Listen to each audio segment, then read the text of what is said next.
亲爱的弟兄姐妹，你们好。我是玄宗的居士。今天我准备了见证。제가 계속 이렇게 중국어를 하고 싶지만은 시간이 안 돼서 제가 중국어로 하니까 20분이 넘게 걸립니다. 그래서 한국어로 좀 바꿀 거고요. 네, 저거를 참조하시면 될 것 같습니다. 저를 따라 좀 해보세요. 주정자의 星期四 좀 이따가 그것만 좀 잘 기억하시고요. 네, 이제 진짜 시작하겠습니다. 네. 인생에서 광야를 걸어보셨나요? 결론적으로 먼저 말씀드리면 광야는 자신의 신앙을 겸손히 돌아보고 늘 나와 동행하시고 저의 길을 앞서가시며 준비해 주시는 하나님의 손길과 발길을 확인하는 귀하고 복된 시간입니다. 먼저 저의 신앙 이력에 대해서 간단히 말씀드리고 난 후에 저의 간증을 진행하겠습니다. 저는 현종일 집사이고요. 올해 55세로 중앙교회와 중국어 예배 총무로 섬기고 있습니다. 저는 모태신앙은 아니고요. 중학교 2학년 때 친구들과 저희 동네에 있는 교회에 가서 놀다 보니 자연스럽게 예수님에 대해 알게 되었습니다. 예수님을 인격적으로 영접하게 된 때는 대학교에서 예수전도단 활동을 하면서였고요. 교회에 처음 발을 들어놓은 지 올해가 40년째 되는 해네요. 어린 시절 시골에서 자라나다 보니 문화 혜택을 많이 못 받는 환경이었는데 교회 사모님이 악기도 가르쳐주고 찬양도 가르쳐주고 교회 가는 것이 너무 좋았습니다. 고향이 농촌이라 부모님 일손도 도와드려야 했지만 죄는 빠지지 않으려고 굳이 노력했던 것 같습니다. 어려운 가정 형편이었지만 개천에서 용난다는 말처럼 서울에 있는 대학으로 진학을 하였고 서울대는 아닙니다.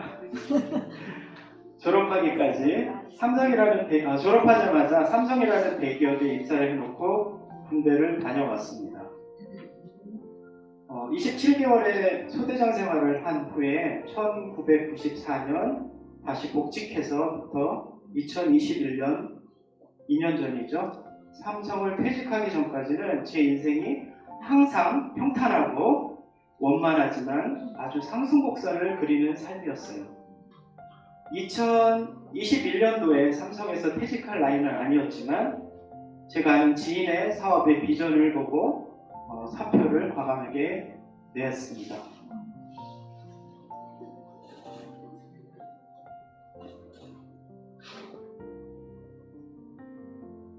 이때부터 저의 인생 곡선은 갑자기 낭떠러지로 떨어지는 듯한 생각이 들었어요. 정확히 이야기하면 퇴직하기 1년 전부터 저에게 많은 시련들이 연속적으로 일어나는 광야의 생활이 시작되었습니다. 지금 되돌아보면 모두 하나님의 섭리 가운데 있었음을 깨닫지만 당시에는 너무나도 힘들어서 죽고 싶을 때도 있었던 것 같습니다.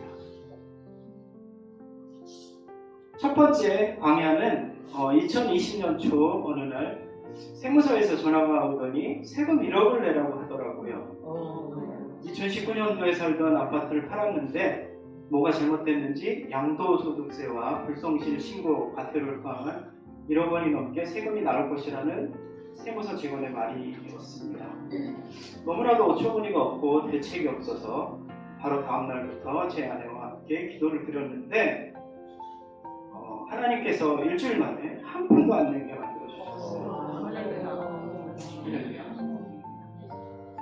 그리고 두 번째 광야는 저희 장모님이 부동산 임대차 관계로 고소를 당해서 법정에 출두하라는 내용 증명을 받으셨는데 연세가 있으시다 보니 사유인 제가 대리인으로 재판을 받게 되었습니다. 그 일을 해결하느라 난생 처음 법정에 2번씩 출두하였지만 약간 억울하게도 1,000만 원을 물어주게 되었어요. 자세히 말씀드리기는 그렇지만 월세를 장모님이 못 받으신 것이 사실인데 계약서에 도장을 확인도 안 한 채 찍어주셔서 어떻게 할 수가 없더라고요. 여러분들도 계약서에 도장이나 사인하실 때는 그 내용을 잘 보시고 꼼꼼히 살펴보시고 하셔야 할 것입니다. 세 번째 방향은 하나님이 지금 제가 다니는 회사를 입사 6개월 만에 그만두게 하신 것입니다. 삼성에서 퇴직하기 전 제가 맡았던 부서가 다른 부서에 통합되면서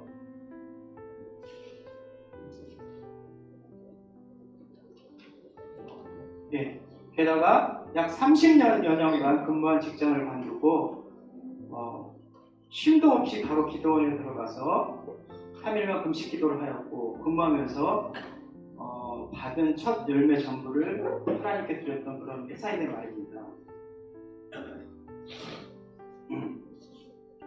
그 당시에는 정말 이해가 안 됐습니다. 물론 대기업과 중소기업이 여러 면에서 차이가 많이 나는 것을 알고는 있었지만 업무 스트레스가 생각보다 심했고 본의 아니게 구조조정을 책임지며 수원 본사와 전라남도 연구하고 공장을 오가면서 여러 생각이 들었습니다.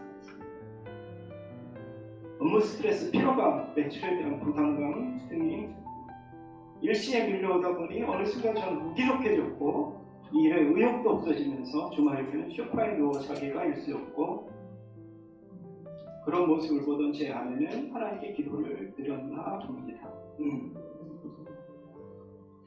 21년 11월 제가 전남 명관공장에 내려가서 혼자 사무실에 지쳐있는 모습을 화상 채팅으로 본 아내가 새벽에 일어나 기도하던 중에 하나님께서 당장 그만두라고 분명히 이야기하심을 듣고 새벽 4시간에 저에게 전화를 했어요.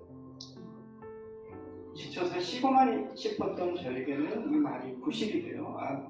아내 말을 하나님의 음성을 따르기로 하고 바로 다음날 대표와 만나 사직하겠다는 이야기를 전하자 저희 대표이사는 당황해하며 일단 병가로 한 달간 쉬면서 몸이 좋아지면 다시 출근하라고 하였지만 하나님은 아내의 기도를 통해서 결국 저로 하여금 회사를 그만두게 만드셨습니다.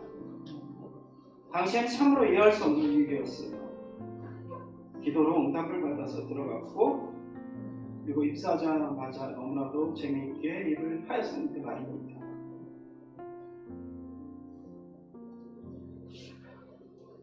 당시 제가 교만해져서 하나님의 뜻을 구하기보다는 내 생각대로 하나님보다 앞서 나갔고 겸손하게 하나님의 뜻을 구하지 않고 제가 너무 교만해져서 믿는 자로서 거룩하지 못했기 때문이었던 것 같습니다. 이런 저의 모습을 하나님께서는 고치시기를 원하셨고 제가 추진하던 일들을 하나하나 막으시면서 제가 빨리 하나님께로 돌아오기를 바라셨던 것 같습니다. 그때 당시에 회사를 그만두고 한 달간은 거의 방 안에서 잠만 자면서 그랬고 그 이후 2-3개월은 마치 망망대해서 아무 희망이 없이 표류하는 배와 같이 생활했던 것 같습니다. 불면증과 불안감으로 정신은 피폐해져갔고 이런 현실을 피하고 싶어서 수면제를 먹을까 고민한 적도 있었습니다. 또한 현실을 잊기 위해서 하루 10시간가량 유튜브 영상을 보기도 했던 기억이 납니다. 감사한 것은 그때나 지금이나 늘 제 옆에서 밤이고 낮이고 저를 위해 기도해준 제 아내 덕분에 극단적인 선택이 아닌 기도의 자리, 새벽 기도를 다니면서 극복하려고 노력했습니다. 지나고 나서 보니 하나님께서 저를 단련하는 과정이었어요. 그리고 예전보다 지금은 더욱 단단해져서 이렇게 여러분들 앞에 서게 됐습니다.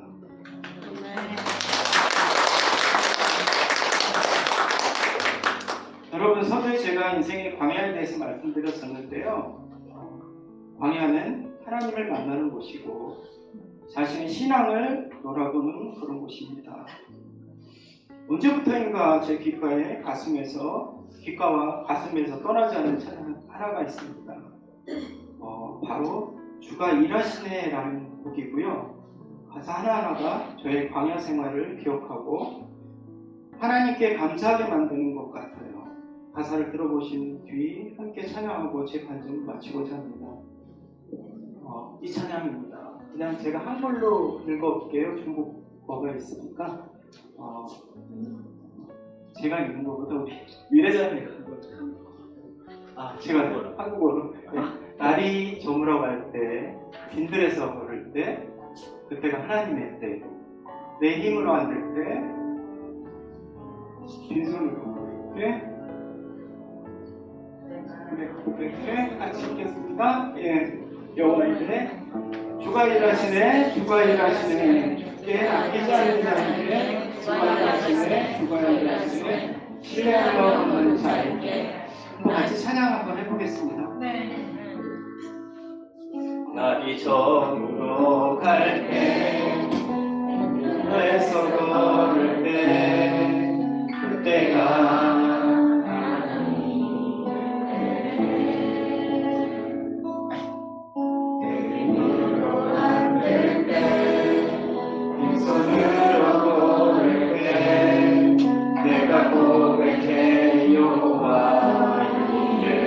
다시 한번 날이 저물어 갈 때 날이 저물어 갈 때 빈들에서 걸을 때 그때가 하나님의 때 내 힘으로 안 될 때 빈손으로 걸을 때 내가 고백해 여호와 주가 일하시네 주가 일하시네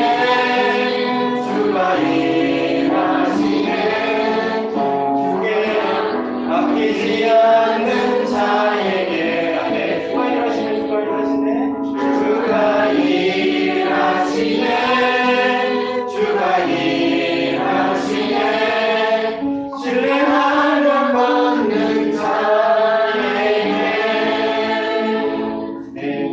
지난주 캄보디아 장기 선교를 다녀오면서 저는 이제 완전히 회복된 것 같습니다. 기도해 주신 여러분께 감사드리고요. 3년 남짓의 광야 생활을 통해 주님을 만나게 하시고 예수님과 깊은 교제를 하게 하신 하나님께 영광과 찬송을 올려드립니다.